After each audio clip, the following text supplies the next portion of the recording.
Hello friends, welcome back. This is Jagdish and you're watching Shipra Institute of Language and English Teaching channel. Dear friends, आज के इस video lecture में मैं आपको कुछ sentences सिखाऊंगा। इन सेंटेंसेस के थ्रू आप प्रीपोजिशंस का यूज़ सीखेंगे। तो चलिए without wasting any time let's get started. पहला सेंटेंस है, पापा शाम को आते हैं। पापा comes in the evening. Morning और इवनिंग से पहले हम इन प्रीपोजिशन का इस्तेमाल करते हैं। मैं 1973 में पैदा हुआ था। I was born in 1973। सन से पहले, महीनों के नाम से पहले, मौसम के नाम से पहले हम इन प्रीपोजिशन का इस्तेमाल करते हैं, जैसे in January, in February, in March, in winter season, in summer season, in 1980 etcetera. चलिए अगला सेंटेंस देख लेते हैं। मेरी गेंद नदी में गिर गई। My ball fell into the river. जब कोई चीज़ गति करके किसी चीज़ के अंदर जाती है तो हम इनके स्थान पर इनटू का प्रयोग करते हैं। चलिए अगला सेंटेंस देख लेते हैं। योगी ने चूहे को बिल्ली में बदल दिया। Yogi change the rat into a cat. रूप परिवर्तन के लिए अर्थात किसी चीज़ को किसी चीज़ में बदलने के लिए हम इनकी जगह पर इनटू का प्रयोग करते हैं। चलिए परिवर्तन का एक और सेंटेंस देख लेते हैं। इस पैसेज को हिंदी में बदलो। अर्थात पैसेज किसी और लैंग्वेज में है, अब उसे हिंदी में परिवर्तित करना है तो इनटू का इस्तेमाल होगा। Translate this passage into Hindi. मैं मुंबई का हूँ। I am from Mumbai. अगर आप कहीं के रहने वाले हो तो उस शहर से पहले आप फ्रॉम का इस्तेमाल करेंगे। From Mumbai, from Dubai, from Kolkata, from India etcetera. चलिए नेक्स्ट सेंटेंस देख लेते हैं। मुझे यह किताब पुस्तकालय से मिली है। I have got this book from the library. इस किताब को पाने का सोर्स है लाइब्रेरी, इसलिए यहाँ पर से के लिए फ्रॉम शब्द का इस्तेमाल किया गया है। चलिए नेक्स्ट सेंटेंस देख लेते हैं। मैं 9:30 बजे तक दफ्तर पहुँच जाऊँगा। I will reach office by 9 o'clock। यहाँ पर तक के लिए बाई प्रीपोजिशन का इस्तेमाल किया गया है। चलिए नेक्स्ट सेंटेंस देख लेते हैं। उसने मुझे कॉलर से पकड़ लिया। ही कॉट मी बाई कॉलर। यहाँ पर तरीका दिखाने के लिए बाई प्रीपोजिशन का इस्तेमाल किया गया है। एक बिल्ली मेज पर कूद गई। A cat jumped upon the table.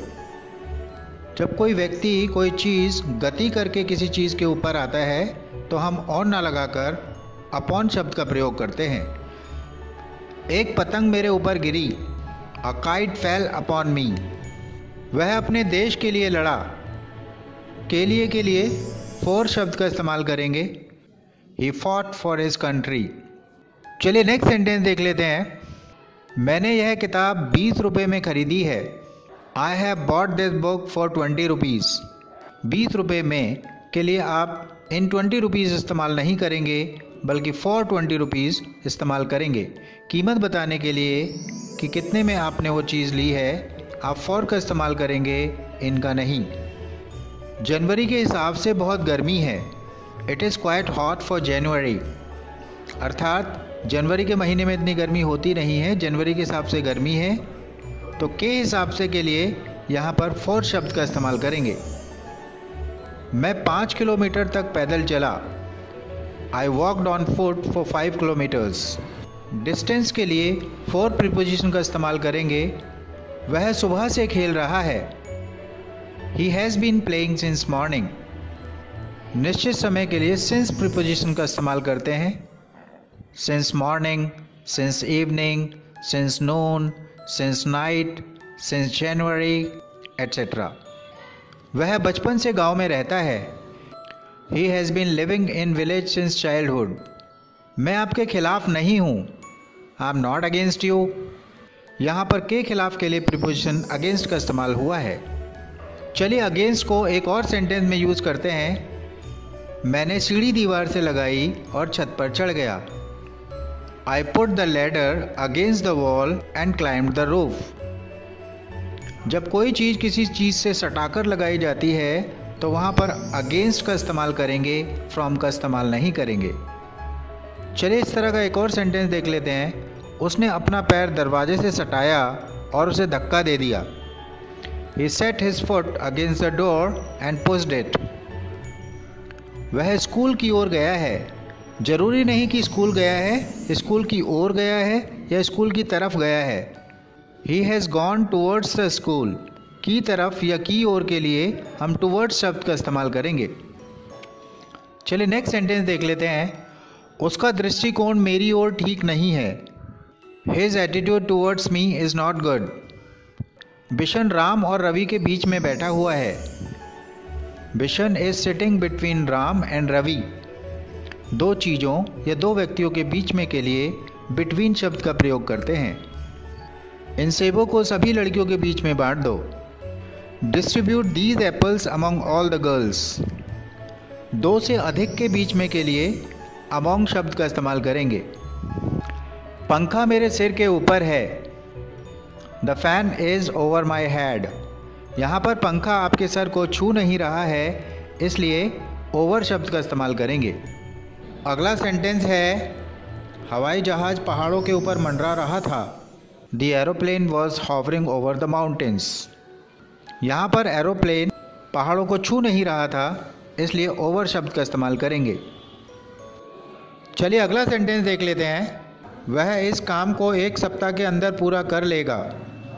He will complete this work within a week. Within का प्रयोग हम वहाँ करते हैं जहाँ पर किसी निश्चित समय के अंदर अंदर काम हो जाता है। चलिए एक एग्जाम्पल और देख लेते हैं इस तरह का। मैं 1 महीने के अंदर लौट आऊँगा। I'll return within a month.